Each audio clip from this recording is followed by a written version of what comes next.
Welcome to another episode of the Be Life podcast, coming to you from Be Life Church in Canton, Ohio. I'm Joe Palmisano, along with Zach Richards, our producer. If you're watching our podcast on YouTube, please subscribe, please like, please do all those things that you're supposed to do when you're watching on YouTube so that we can get this out to more people. It just helps us push this out to more and more people. The Be Life podcast is about real faith in a real world and telling stories about that. And a few weeks ago, I was introduced to Maggie Dennis by Jenna Johnson, an amazing member of our church here, who had read her story in a book titled Chicken Soup for Christian Souls. Through Jenna, I began to correspond with Maggie, who graciously agreed to be on this podcast. So today we have the story. This is an absolutely unbelievable story of a mother's faith, a trust in God that was so strong that God brought a miracle into her life. And that miracle, Maggie Dennis, is with us today to tell the story of a life she was given by God through the incredible strength and faith of her mom, Rhonda. Rhonda did hundreds of interviews after Maggie was born.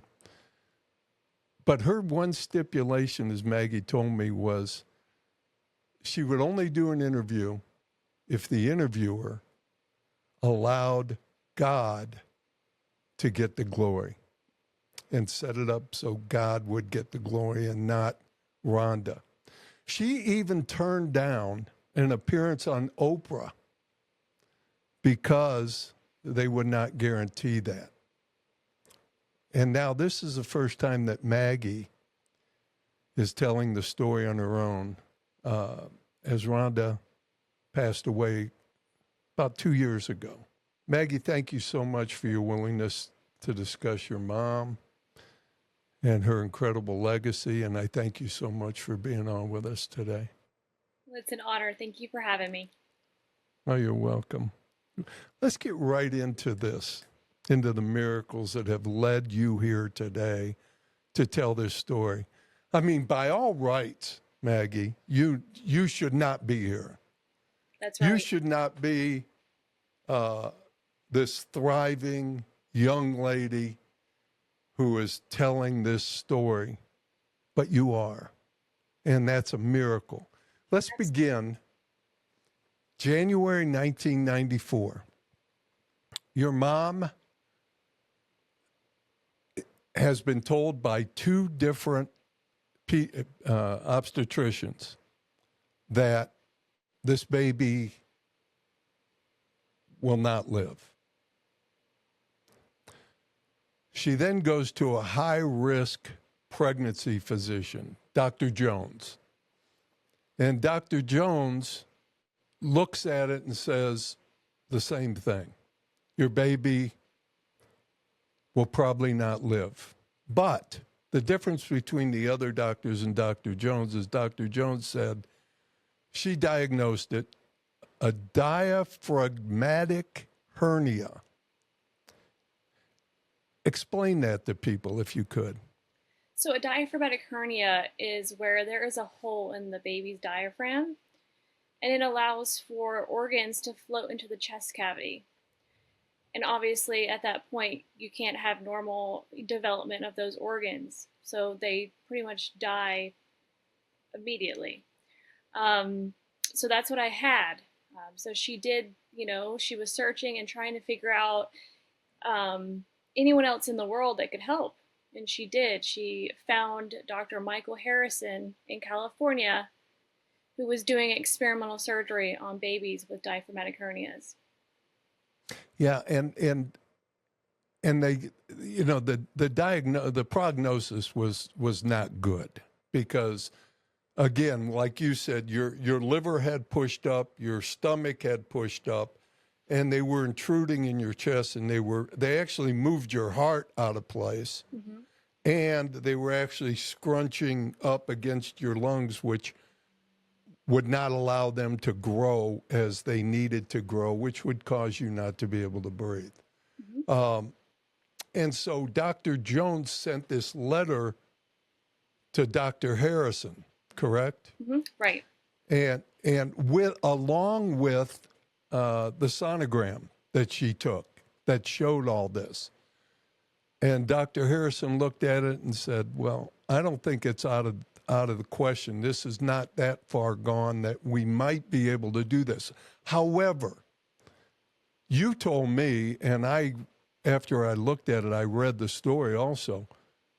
He had only done it on what, sheep? Yep, he practiced on sheeps and cows, and he had practiced on one other infant, but unfortunately, passed away.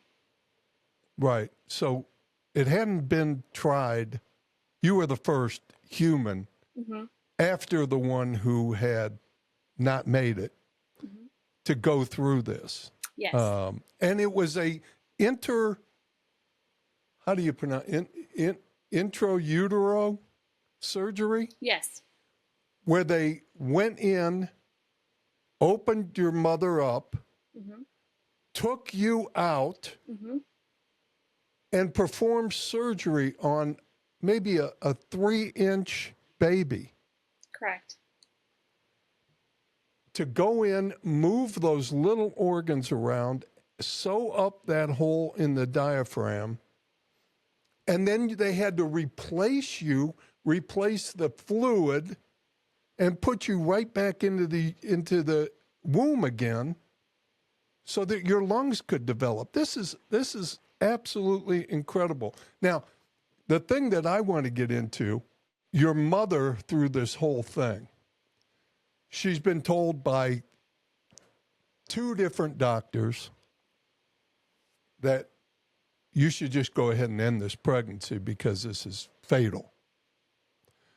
Then she goes to Dr. Jones. Dr. Jones says, it's pretty hopeless, but I see this will in you, this faith in you, and I'm going to try and help you. And she sets up the appointment with Dr. Harrison. Right. Now, I want to get into this. He brings your mother out to California. Now, your father can't go. Your brother can't go. She goes out with her mother initially, and that's it. You told me she really didn't like being around doctors that much. No, and now she's... So she went out to California with my grandmother, but my grandmother was working, obviously, so my grandmother couldn't stay that long. So she did spend a lot of time in California by herself. She did not like physicians. She was not the type of person to go to the doctor, all the time. She was healthy, had no real reason to.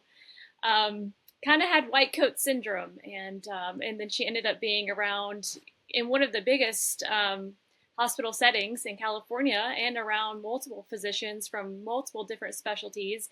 And then as they were doing my surgery, they flew out physicians from all over the world, China, Australia, you name it, they were there because they all wanted to see this procedure. It was, Wow. the first of its kind. So they flew out physicians from all over.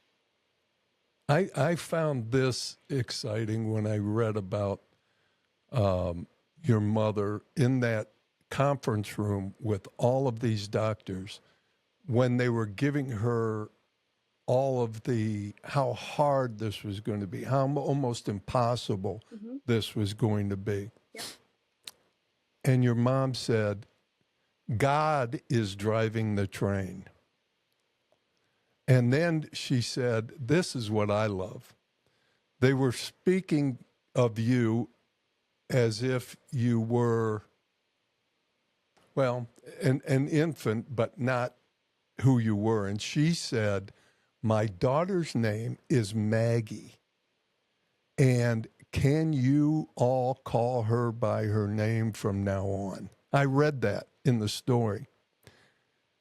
And so she had already claimed you, named you, and said, you refer to my daughter as Maggie. That's her name. That's right. And that just says so much about, and then she said to Dr. Harrison, the last thing she asked him, do you believe in God? Hmm. That was very important to her. Yeah. And he said, yes, I do.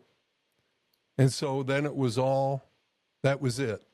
It was, she was all in. Anything that she could do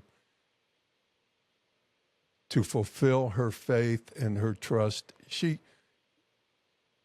You said something about she believed that God was a God of miracles, still a God of miracles today, right? Absolutely. Absolutely. She believed full-heartedly that if it was his will, he would make a miracle happen for me. Yeah. Then March 8th, 1994, your surgery took place. Um, explain to me, you talked to me about the angels. Yes. And I want people to hear that story. Yeah. So throughout my life, my mom always told me that she knew I was going to be okay because in the operating room, she saw an angel come and pick me up out of her womb, and she said I knew right then and there that you were going to be fine. And she said she also saw angels in the room, after the surgery was done. And again, she was comforted by the fact that I was going to be okay because they were there. So I 100% believe in angels because of her telling me that. Yeah. And I told you that's the second time I've heard, the second story that I've heard in the last 3 or 4 weeks about people seeing angels and actually having angels around. And I obviously, how could you not? I mean, the Bible speaks of angels all the time. So, Right. Yes. and when people, the only thing is, it's funny because we read about angels in the Bible. We hear God talk about angels. We hear Jesus talk about angels. We hear all these things. But then when people talk about angels, suddenly we want to go, no, they didn't really. But we're limiting people when we do that because I truly believe they do. Truly do too. And I'm grateful that she did see the angels because it gave her such comfort. Yeah. And now you also spoke about when Dr. Harrison, all the struggles with Dr. Harrison, putting you back together with the sutures and everything, and how it kept ripping and how hard this was. Yep. Explain that. My skin was so underdeveloped at the time that every time he tried to sew my side up, where he had to go in and do the surgery, it would just rip. And so he would continuously have to re-sew and be very careful to get, the sutures to hold. So that's how really underdeveloped I was at the time. And I do have a scar from one end of my side to the other, very, very jagged scar, where he, had to just continuously do it. They also, Really? one part of the surgery that I was like, wow, I can't believe this happened, is that they actually had to open me back up, because they left us some utensils inside me. So No. yes, It had to be so small. it was so small, and so my body. I mean, I was so small, but God really gave me the strength. Yeah. I mean, because pushing little tiny organs back down, sewing your diaphragm back together, sewing you back together, and then putting you back in, and then reloading the amniotic fluid, all the things that they had to do to keep you going. And then you had to stay in that womb for a certain amount of time because now you had to develop. Mm-hmm. Then suddenly more happened. I think it was, there's 2 surgeries that are going to take place. This surgery, and then there's going to be a cesarean surgery later on after you develop. But something happens. Your mom starts to get cramps, pains, terrible pains. They go in and they look and they start examining and doing things. There is a piece of tissue that broke loose during the surgery that is wrapping around your umbilical cord. you remember, you know all this, correct? Mm-hmm. And so it wrapped around your umbilical cord, and you're no longer getting oxygen. And so they rush in, you flatline. Mm-hmm. They rush in the room. From what your mom must have said to the gentleman who wrote this story, bottles were flying, water was flying, people were just rushing. They were getting you, and they rushed you down to surgery. Now, you're flatlined, and the doctor said we have no choice right now. She's going to be born. They wanted you to stay in there longer because right now you were only 3 pounds. Mm-hmm. And they open up, they untangle you, they bring you out. He doesn't know if you're developed or anything. You've already flatlined for like 11 minutes or something. He smacks you and you cry. You start breathing. Mm-hmm. And the room just goes crazy. You start breathing, and like I said, you're 3 pounds. You fit. You said in the palm of your palm of her hand. Yep. And so now they're worried. They're worried about complications. They're worried about all this other stuff. But a month later, you leave the hospital with your mom. 4.5 hour surgery, and then this takes place. How did your mom cope with all this? It was like a roller coaster for her.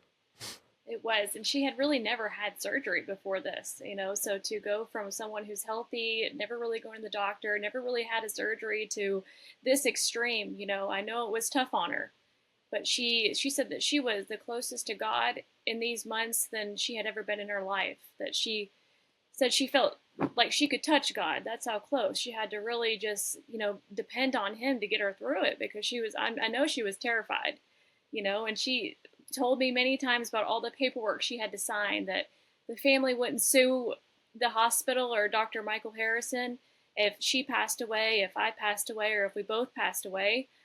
So I don't know how she got through it, but I know that, she depended on God. And after the hospitalization, we went to the Ronald McDonald House, which also those people there were just absolutely amazing to her, encouraging her, praying with her, doing everything that she needed. I mean, it was just a blessing that they had an opening and could take her in.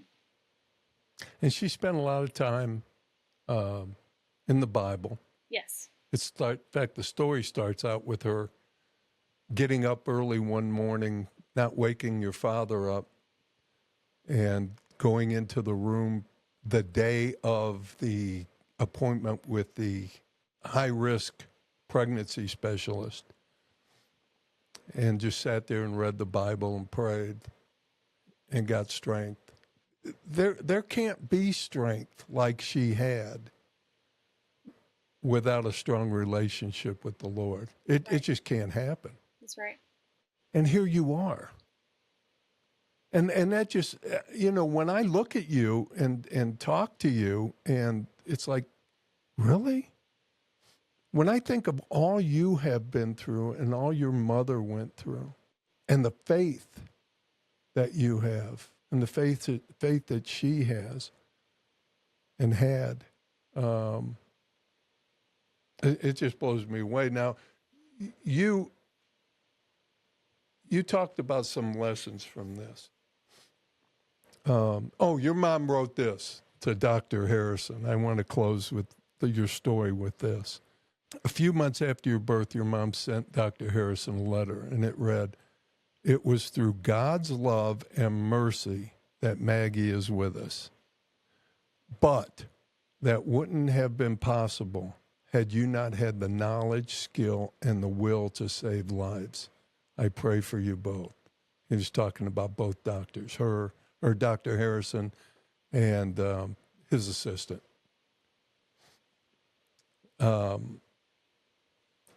You said we talked and you said lessons learned from this, from your mom. God is still in the business of miracles. Yes. Your mom, it was 2 years ago, correct, that your mom passed away? Approximately. Approximately 2 years? Mm-hmm. And your father, My father. not too long before. Yep. Both in their 60s. But there is such a bond with your mom that I know that was tough. But you said that while she was going through her 5 years of struggling with her health decline, that she never once blamed God. She never lost faith. She never lost the joy of being in the Lord. And she kept the same strength that she had with you while she was going through her own mortality. Yes, she did. Like I said, she never blamed God. She always gave him the glory for every single thing that happened in her life. And I hope to be half the woman she was. And after my dad and mom passed away, I mean, that was very hard for me. But I know throughout, just being with my mom and just watching her life that you got to stay close to God, and depend on him through everything. And I'm glad that I had her in my life for the times I did to teach me that, because it's so important. And she was no compromise. I mentioned before that, she was doing hundreds of interviews and everybody wanted to talk to her because this was a miracle. This was truly a miracle. This is like the first heart transplant, even more so. It's like he took a little infant in the womb and did major surgery on you. And it was a miracle. And so everybody wanted to talk to you. And your mom would not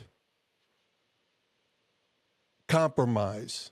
She would not, even the chance of going on Oprah and telling the story, if they couldn't guarantee that they were going to give glory to God and allow her to give glory to God, but she was uncompromising when it came to her faith and giving glory to God. Yes. And go ahead. And Tell the story about Oprah again, if you would. Yeah. So, like at the time, so many people were trying to interview us to get a scoop on the story. I had people for 2 years following us around to document how I was developing and progressing, and if I had any issues with, they told me initially that I would, or told her initially I would be either deaf, blind, or have some sort of disabled. Because of the time without oxygen? That and just the whole surgery, that I would definitely come out with some sort of issue. So we had people following me for 2 years to track, my milestones and development, and if I was going to have any issues. So at the time, people were just bombarding her, wanting to hear, and she, like I told you, she would say, if you can't give the glory to God for this, I won't be a part of it. And Oprah, she was super excited to go on the Oprah show. Who wouldn't be, Yeah. And they would not confirm that they would, give the glory to God. So she said, I won't do it, because it wasn't me. It wasn't me. It was God who gave me the strength, and it was God who worked through me to bring you here. So she wanted to make sure that was, the center of the story. Yeah. And she was a strong lady, so she, was very stern on that. She was very stern in a lot of ways, strong lady. So her faith was her faith was so strong. And you even said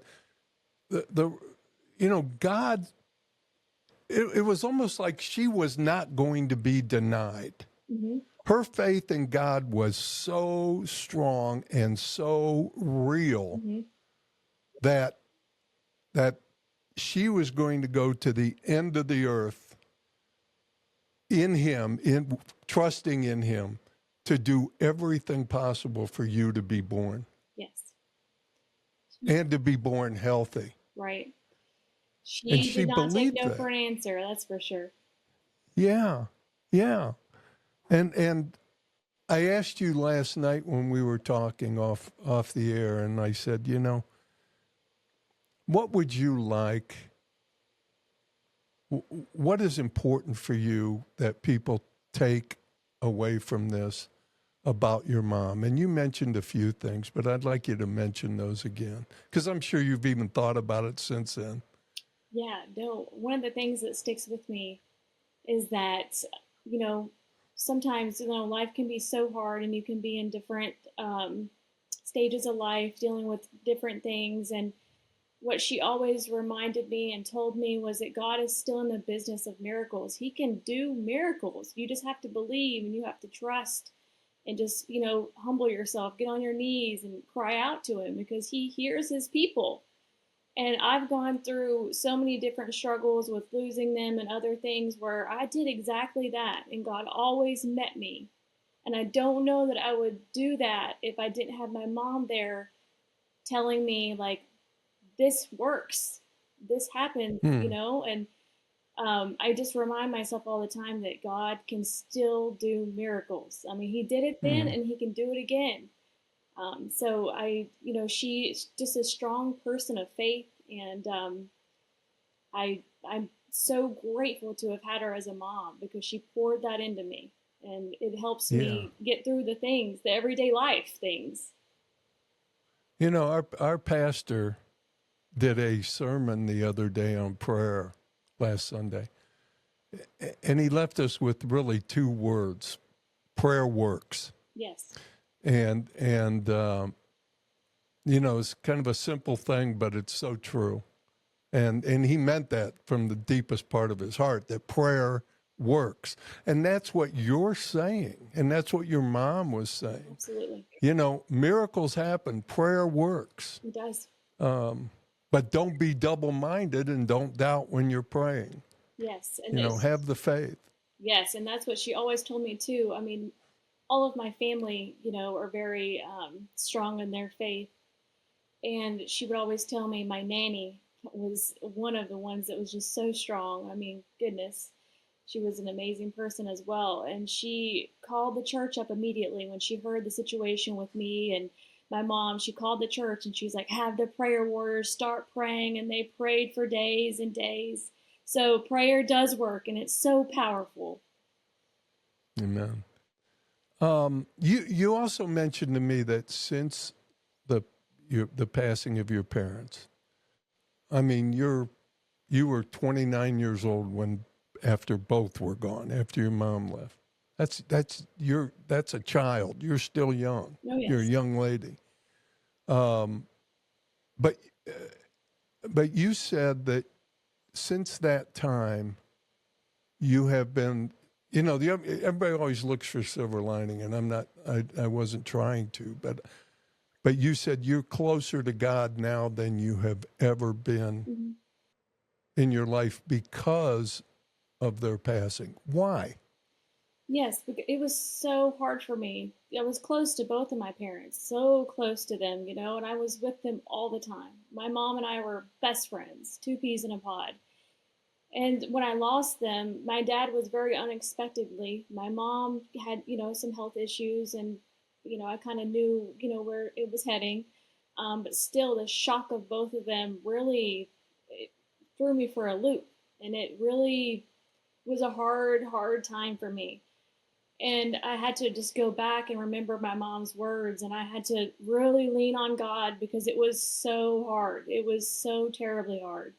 And God brought me through everything because I thought, oh my gosh, now I'm alone. I'm basically an orphan, which I'm not a young child, but you still kind of feel that way.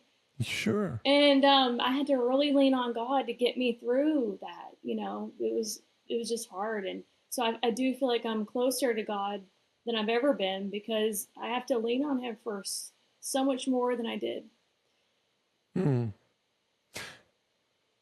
Are you, is it getting any easier?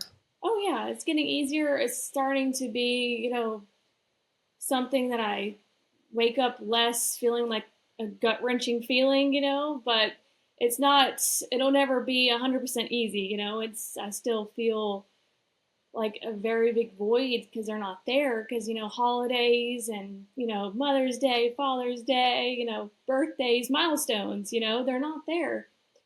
So it's not easy. It's just you and your brother at this point. It is. And my brother lives in Alabama. Yeah. Okay. All right. So, You keep in touch. You said you keep in touch with Dr. Harrison.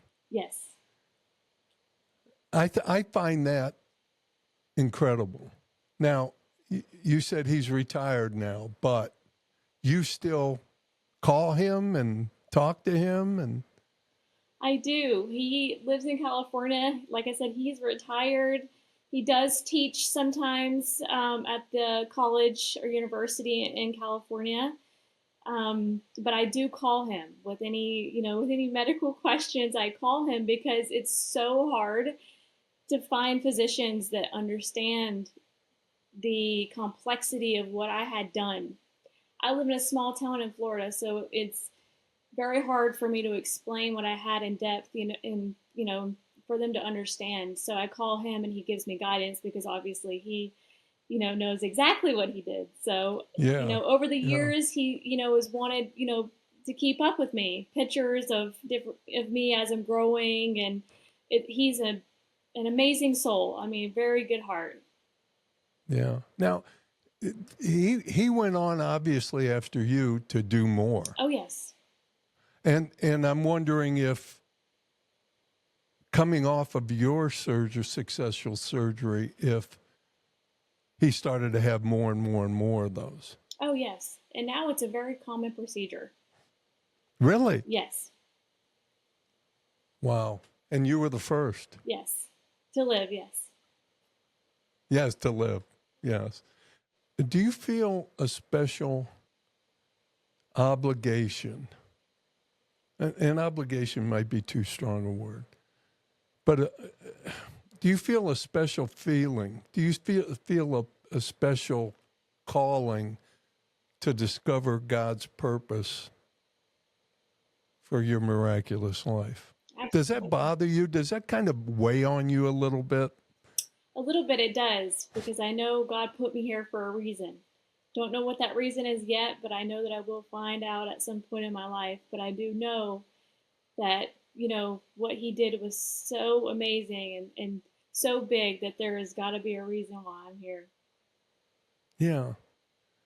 Yeah. And I told you yesterday when we were talking, I said, a lot of times when you're 29, 30 years old, 31 years old, whatever, you think, oh, I've lived so long and I should have all the answers by now. And for most of us, it takes much longer than that. Right. For some of us, it takes a lot longer than that. Right. To find your purpose and to find what God's got in store for you. But, I'm so confident that you will. I asked you another question, and I want to ask it on the air. What your mother has given to you. How, and I know that part of that purpose and everything is part of that question that I asked just a moment ago, but how are you like her? And what did she impart to you? And what parts of her did you get? Which I got to believe you're soulmates. There's no way you come through this and there's not a big part of you that's her. I really feel like, I hope to be half the woman she was, honestly. But I do feel like I have the same strong backbone that she has. I can sometimes hear myself and I'm like, that sounds like my mom, Like I also don't take no for an answer with certain things. And she was very vibrant. My mom was, oh my gosh, she never was able to sit still. She had so much energy, was always trying to help someone, always trying to make a difference in the world. And I do think I have some of that. Yeah. And I try so hard to, be the woman of faith that she was. And especially since her passing, that's very, very important to me. And I just want to, make her proud down here. So I try very hard to, do everything that, I feel like she would have done. Mm-hmm. Mm-hmm. And I think and you will, and you are. Now, this is the first time you've told the story. Yes. She's always told the story. She's always been the one that would do the interviews, speak at church, to groups of women and men, do interviews with the newspaper and a couple other books. So this is the first time that I've been able to speak. So I've wanted to do this in honor of her as well. And I know that she would be happy for me to do it because her goal was to share the story, to encourage people, to let them know this is an example of how God can work so mightily in the lives of his people. So, Maggie, what did I miss? What do you want to tell people? What do you want people to know about you, about your mother, about your family, about God, about anything that I did not ask? But there's something in you that you just want people to know.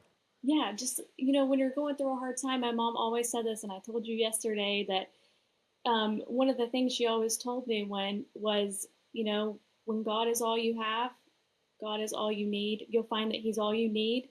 And that has just been so true in my life in so many different areas, that, when I felt like I was down to nothing, when I felt like I was desperate in a life situation or circumstance, that I found that God was the only thing that I needed. And she would want people to know that, he will come through, he will be there. That she had to fully surrender herself in California, and Yeah, it made a big difference. And that is sometimes, all the time, required. yeah. I forgot. I did ask you this, and I was. You said that the passing of your mother and father has brought you closer to God. But there had to be a time, and I don't want to I don't want to dwell on this, but I think it's important because people our lives are struggles. Our lives are peaks and valleys. Mm-hmm. And there was a time when you went through all this, and your mother went through all this, and she was just a rock, and her faith brought you into this world. And at that point, she's almost indestructible. And when she gets sick and starts to decline, was there a time when you started doubting, where your faith wasn't as strong and you were questioning, why is this happening to this lady? Honestly, yeah, there were times where I was like, why would this happen to her? She was such a person of life. She loved doing things, helping people, being in the community. Always, I mean, she drug me to every state in the U.S.